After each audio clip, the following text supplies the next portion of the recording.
Hello students, इस video lecture में हम गुणक का सिद्धांत थ्योरी ऑफ मल्टीप्लायर की चर्चा करेंगे। विद्यार्थियों, गुणक सिद्धांत यह स्पष्ट करता है कि समग्र मांग अनुसूची यानी एग्रीगेट डिमांड शेड्यूल में परिवर्तन होने पर अर्थव्यवस्था आय के एक संतुलन स्तर से दूसरे संतुलन स्तर पर किस प्रकार पहुंचती है। गुणक सिद्धांत आय निर्धारण की व्याख्या करने का एक महत्वपूर्ण उपकरण है और इसका नीति निर्धारण की दृष्टि से बहुत ज़्यादा महत्व है। गुणक की अवधारणा का प्रयोग सबसे पहले R.F. काहन ने रोजगार गुणक के रूप में किया था और उन्होंने इसका इस्तेमाल सार्वजनिक निवेश के कुल रोजगार स्तर पर पड़ने वाले अनुकूल प्रभावों की व्याख्या करने के लिए प्रयोग किया था। प्रोफेसर कीन्स ने विनियोग गुणक इन्वेस्टमेंट मल्टीप्लायर की धारणा को विकसित किया और कीन्स का निवेश गुणक ऐसा गुणांक है जो निवेश में हुई वृद्धि को आय वृद्धि से संबद्ध करता है। विद्यार्थियों, हमने आय एवं रोजगार निर्धारण सिद्धांत में देखा था कि निवेश में वृद्धि होने पर आय में वृद्धि होती है। ये आय में होने वाली वृद्धि निवेश में होने वाली वृद्धि का कई गुना होती है। हम गुणक को इस रूप में व्यक्त कर सकते हैं K = delta Y divided by delta I, अर्थात delta Y is equal to K into delta I. यहाँ पर K गुणक है, मल्टीप्लायर है, डेल्टा आई निवेश में परिवर्तन है और डेल्टा वाई आय में परिवर्तन है। यहाँ पर कीन्स का जो विनियोग गुणक है वह विनियोग में होने वाली वृद्धि के फलस्वरूप आय में होने वाली वृद्धि का गुणांक है। कीन्स का जो विनियोग गुणक है वह उनके रोजगार सिद्धांत का एक आवश्यक और अभिन्न अंग है। यह गुणक जो है, गुणक की जो मात्रा है वह MPC पर निर्भर करती है, यानी उपभोग की सीमांत प्रवृत्ति पर निर्भर करती है। विद्यार्थियों, गुणक तथा सीमांत उपभोग प्रवृत्ति के बीच में हम संबंध को इस प्रकार व्यक्त कर सकते हैं। y = C+I होता है। हम ये पहले भी देख चुके हैं। परिभाषा के अनुसार y = C+I होता है, तो इसलिए delta y = delta C plus delta I होगा। अब हम यदि दोनों तरफ डेल्टा y से भाग दे दें तो हमारा अगला समीकरण इस रूप में हो जाएगा, delta y divided by delta y equal to delta C divided by delta y plus delta I divided by delta y। तो अब हम इसको दूसरे रूप में इस प्रकार लिख सकते हैं, 1 = delta C divided by delta y plus delta I divided by delta y। अब विद्यार्थियों, इस इक्वेशन को यदि हम व्यवस्थित कर दें, अरेंज कर दें, तो हमारी इक्वेशन इस रूप में आ जाएगी। ये जो इक्वेशन है वह वास्तव में गुणक का विलोम है और हम इसको अरेंज करके इस रूप में लिख सकते हैं, delta y divided by delta I equal to 1/1 minus delta C divided by delta y।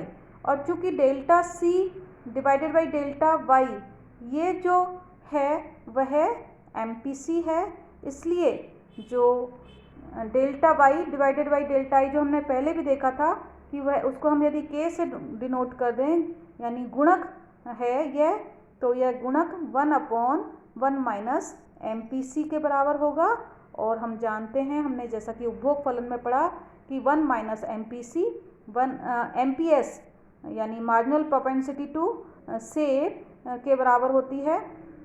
तो इसलिए गुणक की जो वैल्यू है वह बचत की सीमांत प्रवृत्ति का व्युत्क्रम होती है। तो यहाँ पर हम देख सकते हैं कि जितनी ज़्यादा MPC होगी गुणक का मूल्य उतना ही ज़्यादा होगा। हम इस ये वाला जो हिस्सा है जिसमें ये गुणक की वैल्यू हमने ये ली है, इसमें यदि हम MPC की वैल्यू अधिक रखते जाएंगे तो गुणक की वैल्यू अधिक होगी। मान लीजिए MPC 0.2 है, तो यहाँ पर जो गुणक की वैल्यू है वह आएगी 1 divided by 1 minus 0.2, that means 1 divided by 0.8 that is equal to 1.25। और यदि MPC 0.8 है तो गुणक की वैल्यू 5 आएगी, क्योंकि 1 डिवाइडेड बाई 1 माइनस 0.8 की वैल्यू 5 होगी। तो हम इसे अगली टेबल में देख सकते हैं कि किस प्रकार MPC अधिक होने पर गुणक की वैल्यू अधिक होगी। यदि MPC 0 है तो गुणक का जो मूल्य है वह 1 के बराबर होगा, और जैसे जैसे MPC बढ़ती जा रही है वैसे वैसे गुणक का मूल्य भी बढ़ता जा रहा है। MPC 1 के बराबर होने पर गुणक का मूल्य अनंत होगा, जिसका मतलब है जितनी भी आय में वृद्धि होती है समस्त आय उपभोग पर व्यय कर दी जाती है। उस स्थिति में जो गुणक की वैल्यू है वह अनंत होती है। आप देख सकते हैं कि 0.2 MPC होने पर गुणक का वैल्यू 1.25 है, और 0.8 होने पर गुणक का जो वैल्यू है वह 0.5 है। तो MPC अधिक होने पर गुणक का मूल्य अधिक होगा। विद्यार्थियों, गुणक की जो क्रियाशीलता है वह आगे एवं पीछे दोनों दिशाओं में हो सकती है। यदि निवेश में वृद्धि होती है तो निवेश में वृद्धि होने पर गुणक आगे की ओर क्रियाशील होता है, निवेश बढ़ने पर आय में वृद्धि की प्रक्रिया लागू होती है, और यदि विनियोग में कमी होती है तो आय और उपभोग में कमी होती है, और आय में जो वृद्धि की प्रक्रिया लागू ना होकर आय में कमी की प्रक्रिया लागू होती है, जबकि विनियोग कम होता है।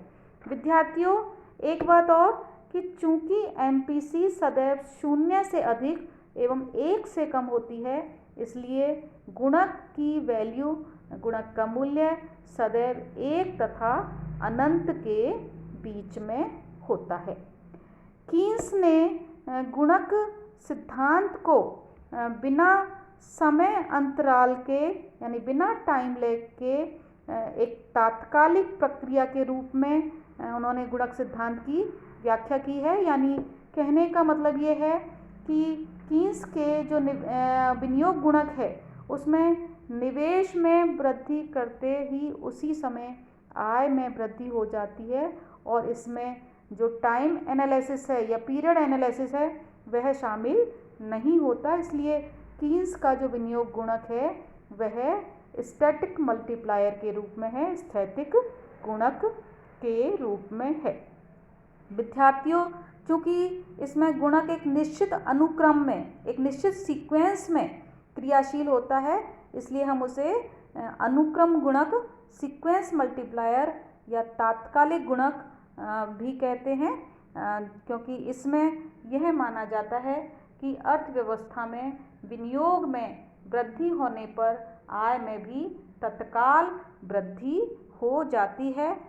इसको हम आगे इस टेबल के रूप में देख सकते हैं कि किस प्रकार विनियोग में वृद्धि होने पर आय में वृद्धि की श्रृंखला लागू हो जाती है, जो कि बिना समय अंतराल के है। और इसमें आप देख सकते हैं कि हमने जो MPC है वह 0.5 ली है, और विनियोग में जो वृद्धि है, चेंज इन इन्वेस्टमेंट है, वह 100 करोड़ रुपए लिया है। इस 100 करोड़ रुपए के निवेश में वृद्धि होने पर आय में तुरंत वृद्धि की प्रक्रिया लागू हो जाएगी। आय में 100 करोड़ निवेश में वृद्धि होने पर तुरंत आय में भी 100 करोड़ की वृद्धि हो जाएगी, और MPC 0.5 होने से जो उपभोग है वह 50 करोड़ रुपए के बराबर बढ़ेगा। फिर उससे आय में वृद्धि 50 करोड़ रुपए की होगी, और निवेश फिर आगे आय में 50 करोड़ रुपए की वृद्धि होने पर उपभोग बढ़ेगा, और यह प्रक्रिया निरंतर चलती रहेगी। और इसमें यह भी देख सकते हो कि इसमें जो आय में वृद्धि है, यह आय जो सृजन की प्रक्रिया है, वह ह्रासमान प्रक्रिया उस समय तक चलती रहती है जब तक कि 100 करोड़ रुपए के निवेश से आय में वृद्धि 200 करोड़ के बराबर नहीं हो जाती, क्योंकि हमने यहाँ पर MPC 0.5 मानी है, और 0.5 MPC होने पर गुणक की जो वैल्यू है, गुणक का जो मूल्य है वह 2 होगा। इसलिए 100 करोड़ रुपए विनियोग में वृद्धि होने पर आय में वृद्धि 200 करोड़ रुपए की होगी। तो इस प्रकार जो आय में वृद्धि है, निवेश में वृद्धि होने पर आय में भी तत्काल वृद्धि की श्रृंखला शुरू हो जाती है, और यह श्रृंखला उस सीमा तक जारी रहती है जब तक कि प्रारंभिक 100 करोड़ रुपए के निवेश से कुल आय 200 करोड़ रुपए नहीं हो जाती। और कीन्स ने जो निवेश की जो गुणक की जो व्याख्या की है, वह बिना समय अंतराल के की है, इसलिए ये स्टैटिक मल्टीप्लायर है।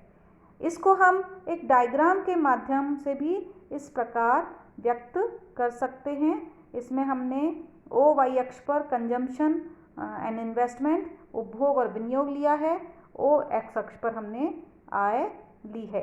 प्रारंभिक जो संतुलन बिंदु है वह E1 है। यहाँ पर जो Y = C+S समग्र पूर्ति रेखा समग्र मांग रेखा के बराबर है। कटान बिंदु है, यहाँ पर समग्र मांग समग्र पूर्ति के बराबर है। यदि निवेश में वृद्धि की जाती है तो हमारी नई समग्र मांग रेखा C+I' हो जाती है, और संतुलन बिंदु E2 हो जाता है।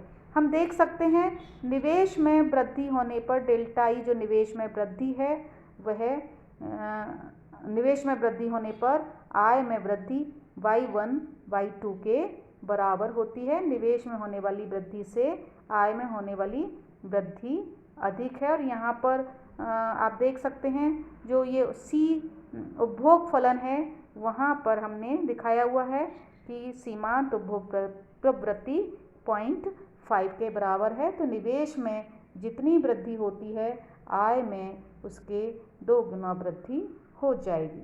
तो यह निवेश के माध्यम से आय में होने वाली वृद्धि है। निवेश में जितनी वृद्धि होती है, आय में वृद्धि निवेश में होने वाली वृद्धि इंटू मल्टीप्लायर के बराबर होगी। विद्यार्थियों, कीन्स के द्वारा प्रस्तुत की गई गुणक की व्याख्या कुछ मान्यताओं पर आधारित है। हम इसमें मानकर चल रहे हैं कि जो उपभोग की सीमांत प्रवृत्ति है वह स्थिर रहती है, वह 0 से अधिक और 1 से कम है, और सरकार की करारोपण तथा व्यय संबंधी क्रियाओं का कोई प्रभाव नहीं है, यानी 2 सेक्टर इकोनॉमी है। अर्थव्यवस्था बंद अर्थव्यवस्था है। अर्थव्यवस्था में निवेश स्वायत्त है, आय से स्वतंत्र है, और अर्थव्यवस्था में जो सबसे महत्वपूर्ण अतिरिक्त उत्पादन क्षमता विद्यमान है, यानी उत्पादन पर कुल मांग में होने वाले परिवर्तनों का प्रभाव पड़ता है। मांग बढ़ने पर उत्पादन को बढ़ाया जा सकता है। विद्यार्थियों, यह कीन्स का जो विनियोग गुणक है उसको हमने देखा वो स्थैतिक गुणक है, लेकिन अर्थशास्त्रियों ने इसकी आलोचना करते हुए कहा है कि निवेश में वृद्धि होने पर आय में तुरंत वृद्धि नहीं होती, बल्कि आय में वृद्धि होने पर समय लगता है। तो प्रावैधिक गुणक में, डायनामिक मल्टीप्लायर में हम यह देखते हैं कि निवेश में वृद्धि होने पर अर्थव्यवस्था एक संतुलन से दूसरे संतुलन पर किस प्रकार पहुंचती है, यानी हम इसमें संतुलन पर पहुंचने की प्रक्रिया का, प्रोसेस का हम अध्ययन करते हैं। और क्योंकि वास्तविक जीवन में गुणक प्रक्रिया विभिन्न समय अवधियों में पूरी होती है, और इसलिए यहाँ पर प्रावैधिक गुणक में हम समय अवधि का भी ध्यान में रखते हैं, यानी हमारे विश्लेषण में यहाँ समय तत्व शामिल हो जाता है। तो यदि हम MPC को B मान लें और आय में वृद्धि को डेल्टा Y मान लें, तो आय में होने वाली कुल वृद्धि विभिन्न समय अवधियों में इस प्रकार होगी। आय में वृद्धि डेल्टा Y है, यह डेल्टा Y विभिन्न समय अवधियों में इस प्रकार होगी। प्रारंभ में निवेश में परिवर्तन होने पर आय में वृद्धि डेल्टा I के बराबर होगी, और अगली अवधि में जो आय में वृद्धि है वह V इंटू डेल्टा I के बराबर होगी, और उससे अगली अवधि में यानी तीसरी अवधि में जो आय में वृद्धि है वह B square into delta I के बराबर होगी, और अंततः जो आय में वृद्धि nवीं अवधि में आय में वृद्धि B की power n-1 into delta I के बराबर होगी। तो इन सब आय वृद्धियों को, विभिन्न अवधियों में होने वाली आय वृद्धि को यदि जोड़ लिया जाए तो हम इस प्रकार इसको सिंप्लीफाई कर सकते हैं। हमने डेल्टा I को बाहर निकाल लिया है, और आप देख सकते हैं डेल्टा I इंटू ब्रैकेट में 1 प्लस B स्क्वायर प्लस nवीं अवधि में B की पावर n-1। यदि हम इसको जोड़ते हैं, ये ज्योमेट्रिक सीरीज हो गई, 1 प्लस B स्क्वायर, ये ज्योमेट्रिक सीरीज हो गई। इसको यदि हम जोड़ते हैं तो उसका जोड़ आएगा ये वाला हिस्सा, यानी 1 माइनस B की power n divided by 1 minus B। और तो हमारा जो डेल्टा Y है वह होगा 1 माइनस B की पावर जो n है, B की पावर n की जो वैल्यू है वह बहुत कम होगी, इसलिए हमारे पास अंततः जो बचेगा वह है 1/1 माइनस B। तो इसलिए जो हमारा डेल्टा Y है वह इसके बराबर होगा। यानी कहने का मतलब यह है कि जो गुणक की वैल्यू है वह 1/1 माइनस B के बराबर ही होगी प्रावैधिक गुणक में भी, यानी B हमारे यहाँ पर जो MPC है, तो अंततः जो गुणक है वह 1/1 माइनस B ही होगा। और लेकिन जो यहाँ प्रावैधिक गुणक के अंतर्गत हमने अपने विश्लेषण में समय तत्व को शामिल कर लिया है। आय को विभिन्न अवधियों में होने वाली वृद्धियों का जोड़ हमने यहाँ पर किया है, और यह एक अर्थव्यवस्था की वास्तविक स्थिति को भी दिखाता है। हम इस प्रावैधिक गुणक के अंतर्गत आय में वृद्धि की प्रक्रिया किस प्रकार होगी उसको हम चित्र के माध्यम से भी दर्शा सकते हैं। यहाँ पर O x अक्ष पर समग्र व्यय लिया हुआ है,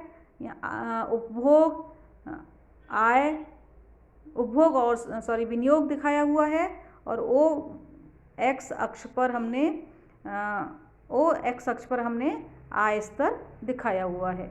तो इसमें आप देख सकते हैं कि निवेश में यदि वृद्धि होती है तो किस प्रकार आय वृद्धि की प्रक्रिया लागू होगी। यहाँ पर हम देख सकते हैं कि प्रारंभिक जो स्थिति है वह A बिंदु पर है, इस ए बिंदु पर। अब यदि निवेश बढ़ाया जाता है 100 करोड़ रुपए का, तो अर्थव्यवस्था में 100 करोड़ रुपए के बराबर आय में वृद्धि हो जाएगी और यह आय में वृद्धि अगली अवधि में उपभोग में 50 करोड़ रुपए के बराबर वृद्धि को प्रेरित करेगी, क्योंकि हमने यहाँ पर MPC 0.5 मानी हुई है। उपभोग फलन हमने लिया है 50 प्लस 0.5 y, तो यहाँ पर MPC हमारी 0.5 है।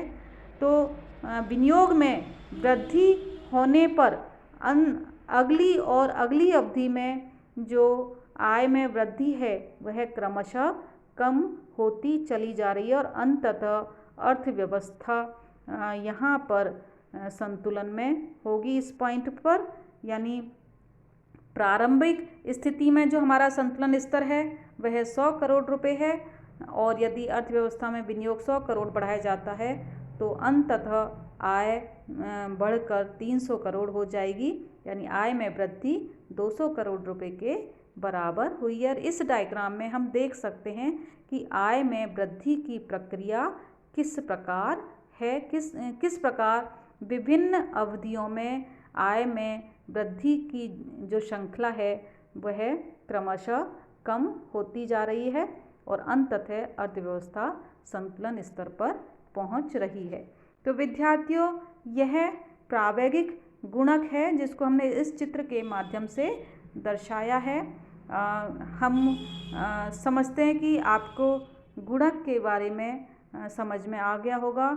वस्तुतः गुणक एक महत्वपूर्ण उपकरण है कीन्स के आय एवं रोजगार सिद्धांत में, और इस गुणक के माध्यम से हम आय एवं रोजगार का निर्धारण एवं नियंत्रण कर सकते हैं और हम ये देख सकते हैं कि निवेश में वृद्धि होने पर आय में वृद्धि किस प्रकार होगी, क्योंकि हम जानते हैं कि अल्पकाल में उपभोग क्रिया के स्थिर रहने पर निवेश दर में उतार चढ़ाव ही आय एवं रोजगार में उतार चढ़ाव को लाते हैं।